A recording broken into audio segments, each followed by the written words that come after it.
Hey there, I'm Ken. This is Canadian Retro Things. Welcome back to part 2 of the video about the CoCo 3 that is driving me crazy.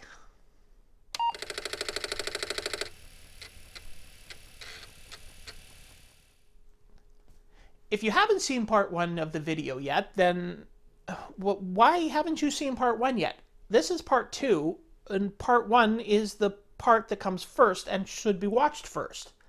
But anyways, in part 1, I replaced all the capacitors on the CoCo 3, I desoldered the 6809, and I soldered in a chip socket for the 6309. But I ran into a few problems. I had some camera problems, I had some microphone problems, I had some soldering iron problems, and I just generally ran out of a bunch of stuff. But I solved all those problems and I got back to filming. I wanted to release the entire video as one video, but it was gonna be just a little bit too long, so I've broken it up into 2 parts. And coming up in the second part, you will see that those problems that I had in the first one are not the only problems that I had, but I did learn a lot and learned a lot of problem solving on the CoCo 3, getting this thing up and running again. But before we start looking at all of that, I would like to say a big thank you to the sponsor of today's video, PCBWay. PCBWay is a great place to go for all of your PCB printing needs. But did you know there's a lot more available from them? If you hit the store tab, you'll find pages of all kinds of goodies. There are Raspberry Pis, Arduino boards, sensors, electronics tools. There are even robots. Yes, you heard me right.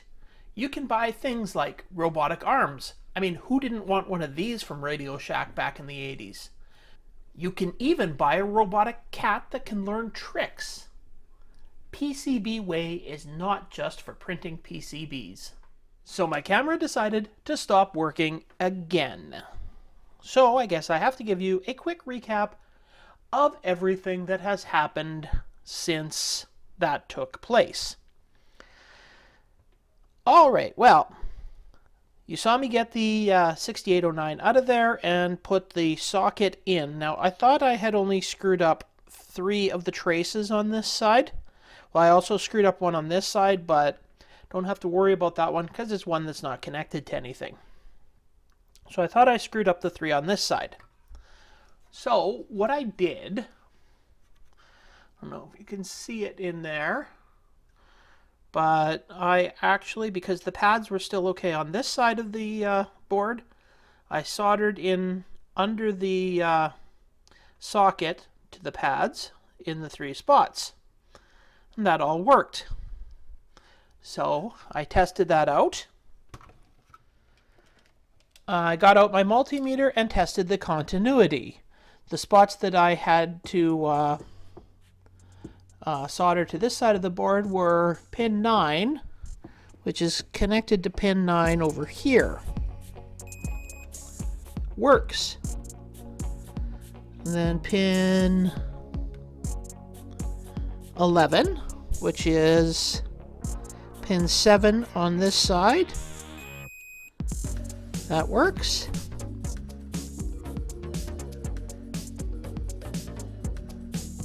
And then pin 13, which is pin 5 on this side, which worked. So I tried the hooked the board back up, tried it, and I got nothing but a black screen. So I went back and tested again.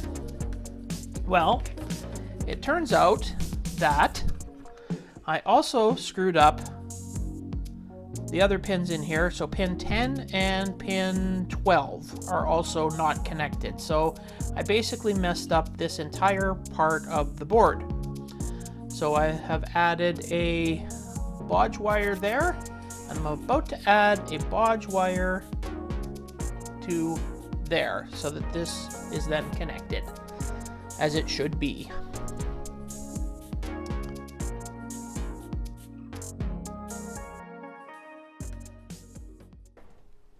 It is time to give it one more try. Let's see what happens when I turn it on. And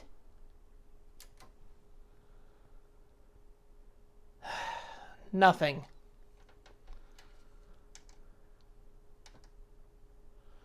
Well, there is, when you hit the reset button, there's definitely a flash on the screen and it's clicking, so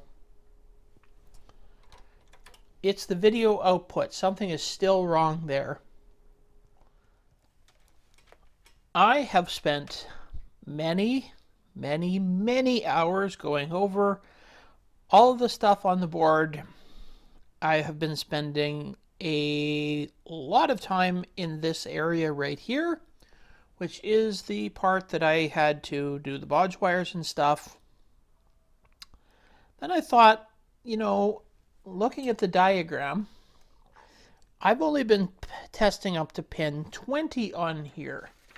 And if you look at the diagram, pin 20 is, there's still 3 more pins after that of the area that I'm looking at, which should be taking in 5 volts. And that's these 3 pins on this side. So those are A13, 14, and 15. And if you look on the diagram, A13, 14, and 15, well, on this chip here, there's only 13 and 14 going to it, and they're at positions 26 and 27. So, check the continuity.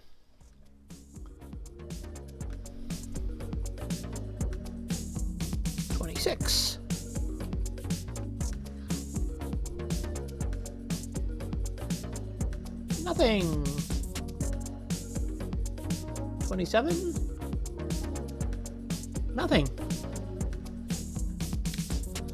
So, it's time to hook some power up to this board and see if these pins here are getting 5 volts or not. And now we have some power running through the board. So, we can use this spot here for the ground. And as you can see, all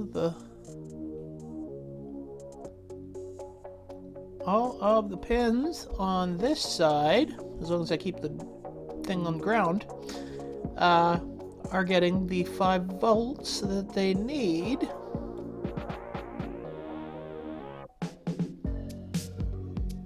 Except this pin, what pin is that? That's 23, is not getting 5 volts.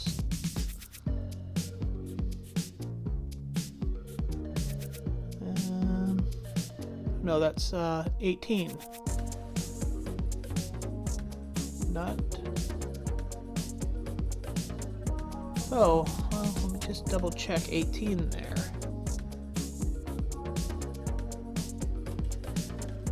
Gotta check, is 18 supposed to have 5 volts? Yes, 18 should have 5 volts. So we've got 4 pins here not getting their 5 volts.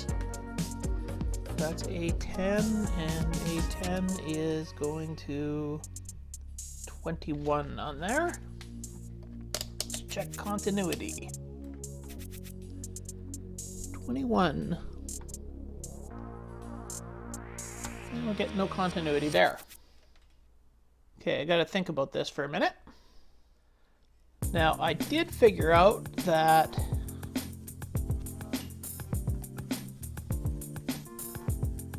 these 3 points on the board right here are going to these 3 pins. So are we getting 5 volts at those ones? Yes. Yes. And yes. So I can tie those 3 pins to those 3 pass-throughs. Now I just got to figure out that pin 18. So I did figure out that pin 18 right here should be going through this pass-through. Then pin 19 should be going through the one beside it. And then pin 20. So those 2 are working. Pin 18 is not, so let's see if the pass-through has electricity.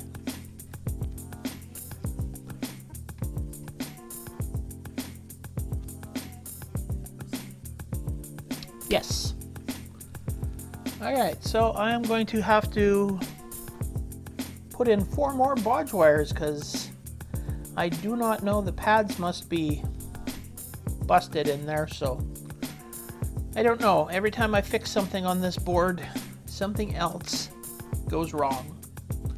Or I find something else that's gone wrong. More bodge wires are added to the back of the board. The connections are made.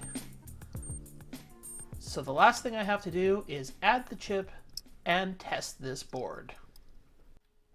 And it is time again to try this. I've got it hooked up again.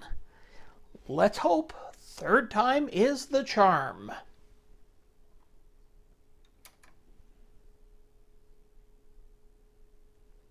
Ah.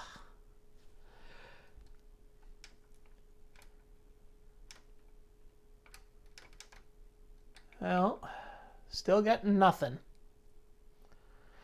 All right, back to the workbench.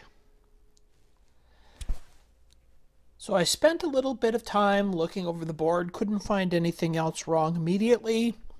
So I called for some technical help from my technical advisor, Sloopy Malibu.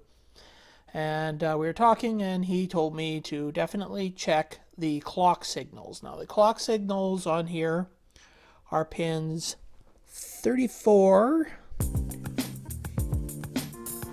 30, 31, 32, 33, 34. So pin 34 and 35 are the clock signals. And you see down here we've got TP3 and TP2. So TP2 should be connected to clock signal on 34, and TP3 should have continuity to pin 35.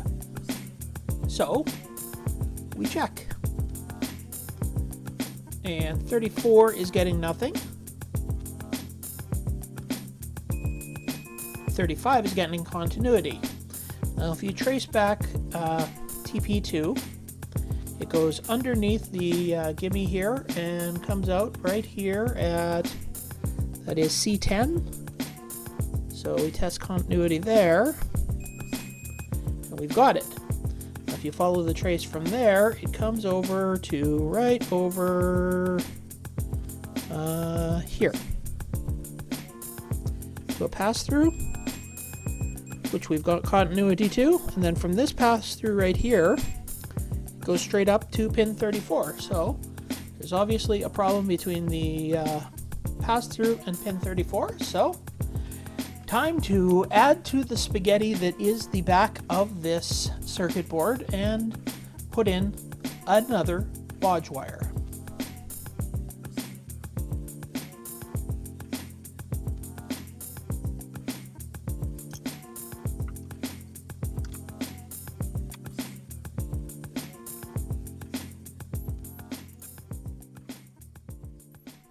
All right, let's see if fourth time is the charm.